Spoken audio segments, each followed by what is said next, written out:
Why do people deny?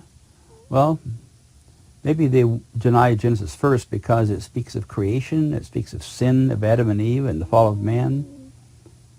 When it speaks of the great flood of Noah, it says that God judges sin, and it gives God's promise to Abraham that through him all the world will be blessed, and that points to Jesus. So people who oppose God have many reasons to oppose the book of Genesis. So here's the small book, front and back covers, and about a 10-minute presentation to prepare youth for faith challenges in our Genesis denying. Part 3 is from Authenticity of the Book of Genesis by Bill Cooper. This is the bilingual edition, English and simplified Chinese, published in 2020. Part 1 deals with a lot of historical information showing that the book of Genesis is very old, as it would claim to be. You can see the orange book cover here gives flood legends from around the world, and all of those really have a common theme of a great flood, life destroyed except for a few people in a boat that landed on a mountaintop somewhere. Sadly, by the way, before this was published, about 2 months before, Dr. Cooper in England passed away, but he did make this important statement.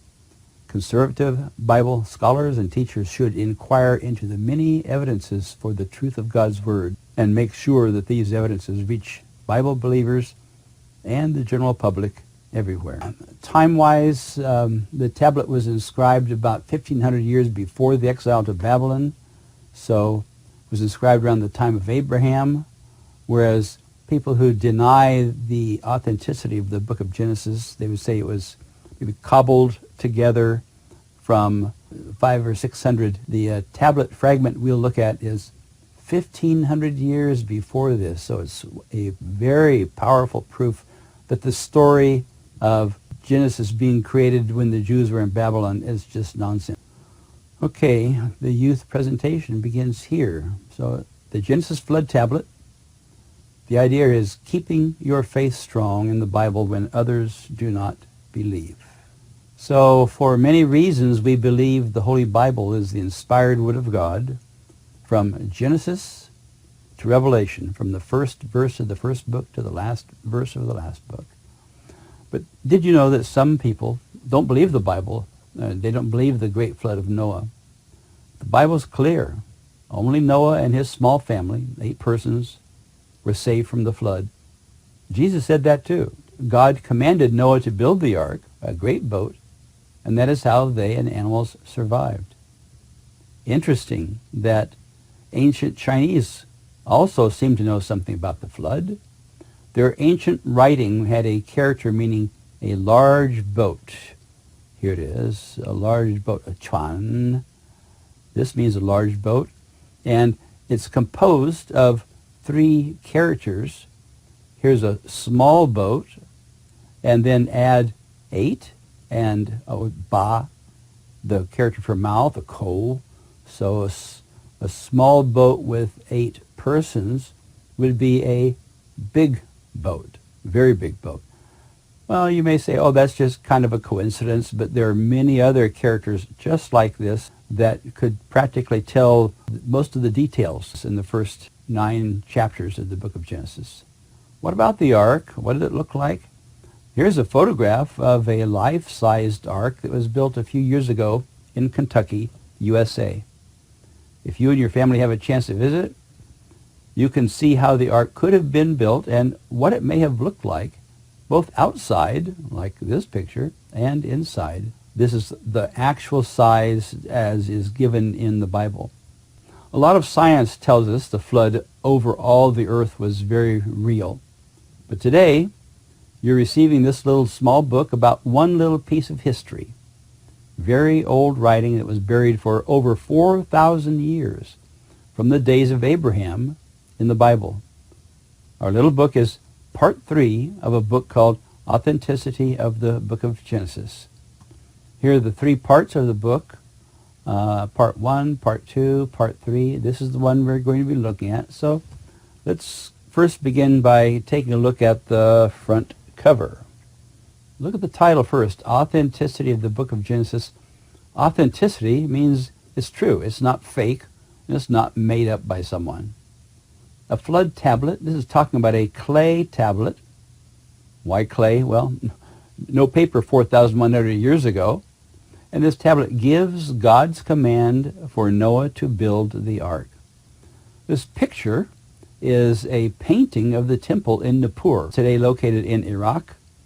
This was excavated by expeditions from the University of Pennsylvania.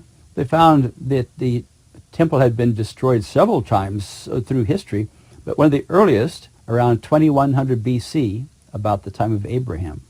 We know how old the tablet is, that is from 2100 BC, because it's from the deepest, it is the oldest layers of the temple library ruins, and that layer of ruins was well dated.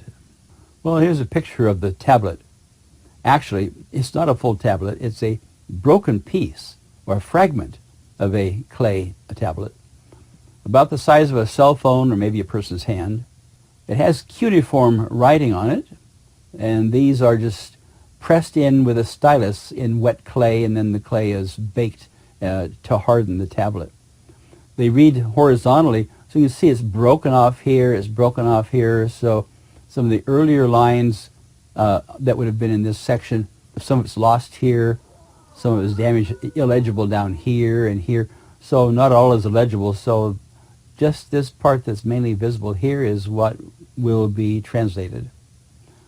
Did God specifically preserve this fragment? Well, it gives part of God's command for someone to build an ark, so we would guess so.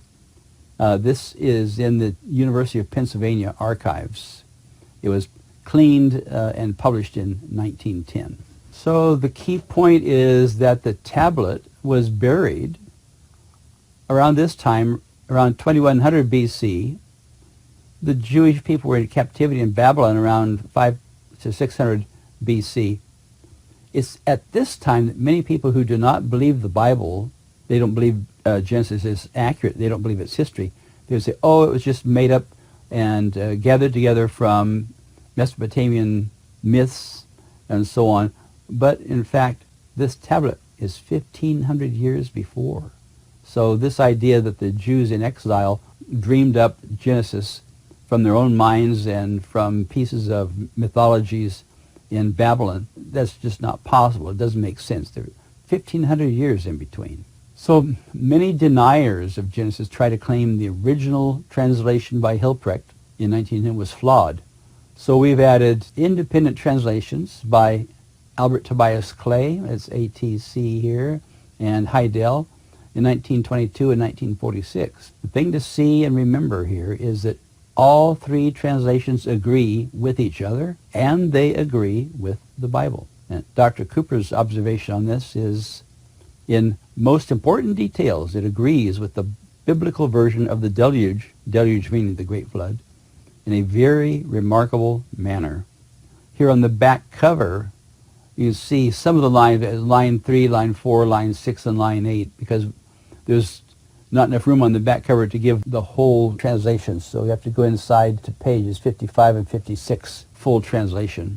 Here's the translation. You can see here's line 2, line 3, line 4. For each line, you see the translations by the three different translators, 1910, 1922, and 1946. And they agree. So here's line 2. I will loosen. So this would seem to say that this is God that is describing what he is going to do. It shall sweep away all men. It will seize all the people together. This shows the action of the flood that will be coming. And the sweep away is interesting. In one of the Gospels, when Jesus describes the flood, he said it came and swept them all away, indicating a violent flow like a giant tsunami. Line 4, before the deluge comes, or before the deluge means a great flood, before the flood comes. Well, all three translators agree, and this is a warning of what will happen. Line 5, as many as there are, I will bring overthrow, destruction, annihilation. This is describing, and I will bring says God's going to do it. What will be the result? The three translators, overthrow, destruction, annihilation. Destruction, silent, nothing left. Overthrow, destruction, annihilation. And then line 6, build a great ship. Here is the command for someone, from the Bible we know this is Noah, to build a great ship with a purpose, and this ship is to be built before the flood comes, so there's going to be a rescue of some kind. Line 7, the total height shall be its structure. So this obviously had dimensions of where the ark. The dimensions themselves are broken off, their damage is gone. In the Bible we know that we have the record of those dimensions, but on the tablet this part is damaged. Line 8, it shall be a houseboat carrying what has been saved of life. Albert Tobias Clay says it shall be a magugarum. The implication of this word is not a boat for navigation, but just it's an ark, like something just to preserve life. And so he just transliterated this word rather than using a translated English word. But it says the name of it will be Reserver of Life. Heidel says the name will be Preserver of Life. So it's going to be something that carries safely to preserve life. And interesting, line 9, it says we'll have a strong deck cover. Normally the boats would not have a strong deck cover if they're being made for navigation, but we know that when in the Bible the flood was over, Noah removed the cover from the ark. Why would there be a cover? As the fountains of the deep broke forth with water temperatures 1500 degrees centigrade, really hot, it could stream high into the atmosphere, steam then would condense, form giant hailstones that could do a lot of damage, but the cover was to protect from the hailstones. This idea of a cover is in agreement with the Bible. And it says, line 10, which thou shalt make. So this is the command that the person receiving this person is to make this ship or this structure. And line 11, something about the beasts of the field and the birds of the heaven. It's not clear what about these, but from the Bible we would know that God's command was for Noah to bring the beasts and the birds into the ark for safety, to preserve life of animals as well as humans. And then line 12, instead of a number, it's kind of broken away, so it's hard to know exactly what this is. But speaking of a number, maybe the number of animals, the Bible specifies how many animals of each kind were to be brought into the ark. And finally, line 13, and the family, speaking of the family, so this is likely speaking of Noah's family. The details here are in stunning agreement with the Bible. And here's the Chinese if you want to look at it in Chinese.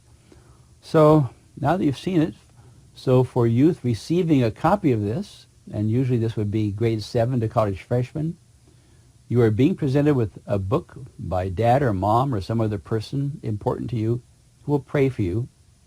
So think now, what did you just learn that will help you answer if someone attacks the Genesis record of the Bible flood? What are 1 or 2 or 3 or 4 of the things that you've just heard that help you realize that the Bible story of the flood is actually an accurate historical record? Okay, well, what to do with the book that's in your hand and has been given to you? Take it home. Keep it in maybe your sock drawer or some other place where you will always notice it from time to time. And remember that true history supports the story of the Bible flood. After your first year away from home, give the book to a younger person in your family or in your church, or maybe a freshman at your university. Don't throw it away, because maybe no more will be printed. Maybe it'll just only be available in digital form at some point. And pray that more and more people will understand God as Creator. Understanding God as Creator also means we would understand Him as Judge, as in the flood, when God judged the sin of the world. Here's contact information. Thank you.